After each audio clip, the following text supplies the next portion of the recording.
Who is the greater threat to peace in Syria? ISIS or Israel? Who is the greater threat to peace in Lebanon? Hezbollah or Israel? Who is the greater threat to peace in Egypt? The Muslim Brotherhood or Israel? Do you understand?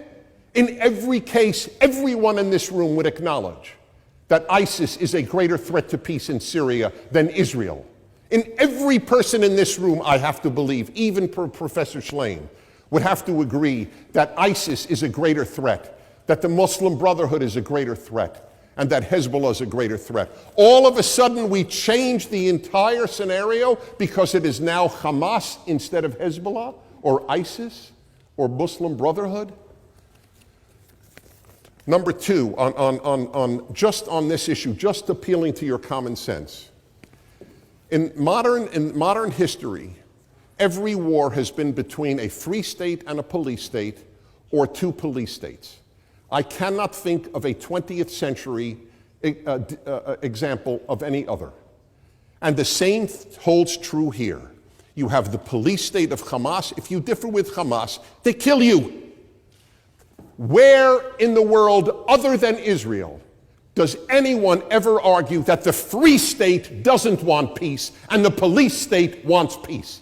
There is no other example on earth. There is no other example on earth of a country targeted for extinction. None. 220 some odd countries in this world. Only Israel is targeted for extinction. And we have a debate on whether the state targeted for extinction is the barrier to peace. That is quite a leap of faith. In the age of beheadings, as you have tragically experienced here in the UK, we have a debate. Hamas is a kindred spirit to ISIS and Hezbollah and Boko Haram. What do you think, they're an exception? All of those are monstrous. But Hamas, they're a terrific bunch who really want peace. If it only weren't for settlements. There were no settlements prior to 1967. Why wasn't there peace? Israel would dismantle the settlements for real peace in a moment because the Israeli people are much more interested in sending their kids to college and in having a peaceful life and in making a good living and inventing more medical and technological devices than they are in fighting wars. This would be the first free state in history to prefer war to peace. It is highly, highly unlikely. The Hamas covenant, which you heard from Adam earlier, the Hamas covenant, it says Israel will exist and will continue to exist until Islam will obliterate it, just as it obliterated others before it. If I could have extra time, over 8 minutes, I would take your question, but I have too much to get through. The Islamic resistance movement is a distinguished Palestinian movement whose allegiance is to Allah and whose way of life is Islam. It strives to raise the banner of Allah over every inch of Palestine. Yale University translation. I'm sure they didn't use inch in the original. On that exact point. So that is what Hamas is devoted to.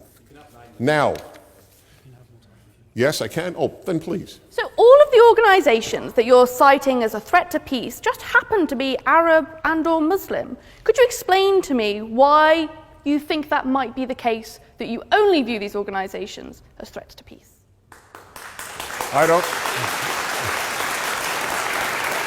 Okay. You obviously, those of you who applauded perceived the profundity of the question that I didn't.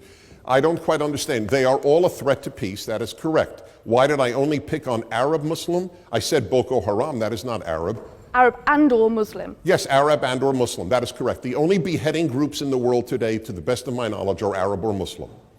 Why do you think that is, in your estimation? Why do I think that is?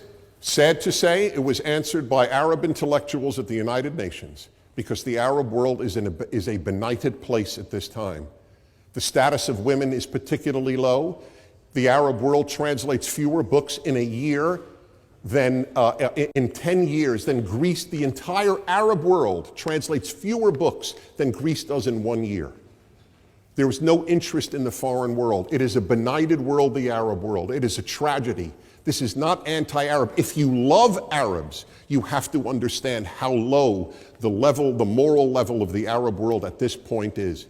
And that has nothing to do with individual Arabs who may be saintly, but that is the dominant moral state. You are taught that you cannot judge civilizations as if Britain and Mali are on the same moral level. That is to give up on hope for humanity, to claim that there is no civilization that has produced something better than something else. So that is the tragic reason. They're not beheading people in Western civilization. They are in the Arab and Muslim worlds, and not the entire Muslim world. Now, why then? My second part is to answer the question, why is something so obvious that Israel wants peace and that Hamas wants to destroy Israel? Why is that debated at one of the most illustrious academic institutions on earth, Oxford? I have two answers.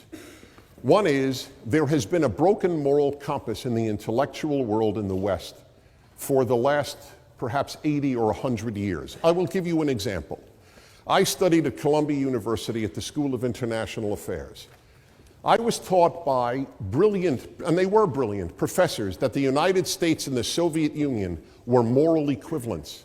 It was capitalism versus communism, two economic theories, that's all. Neither was better than the other. You may not recall because you weren't born, many of you, but Ronald Reagan, the President of the United States, called the Soviet Union at one point an evil empire. He was lambasted. He was declared by Columbia and Harvard and Yale and Princeton and the New York Times a fool for having the temerity to make a moral statement about the Soviet Union, a place that had created the Gulag Archipelago and killed 40 million of its own people, not to mention a genocide in Ukraine. That is what I tell you, students, that's what has taken over in Western universities, a broken moral compass that truly calls evil good and good evil. I went through this, and I'm afraid many of you are going through this. This evening is one such example. And finally, the media. The media gives you a jaundiced view of the world. Gaza starts a war to kill as many Israelis as possible. And all you see on the BBC and Sky News, as we see in America on our TV, is dead Gazans. That's all you see. I shudder to think if in World War II the same media covered World War II, you would have seen far more dead German civilians than dead British civilians. But it takes a very, very frail moral mind to believe that you determine right and wrong by the number of dead. That's what we are told. Look at how many Gazans were killed and how few Israelis. Well, look at how few Brits were killed and how many more Germans were. Does that make the Germans right in World War II? That's the facile moral thinking that pervades our world. So I end with this, and that is, it would be a tragedy, in my opinion, if it came out, if it were known, the Oxford Union actually determined that Israel and not Hamas were the greater threat to peace. Outside of the world of academia, it is pretty clear. It's got to be clear here too. Thank you very much.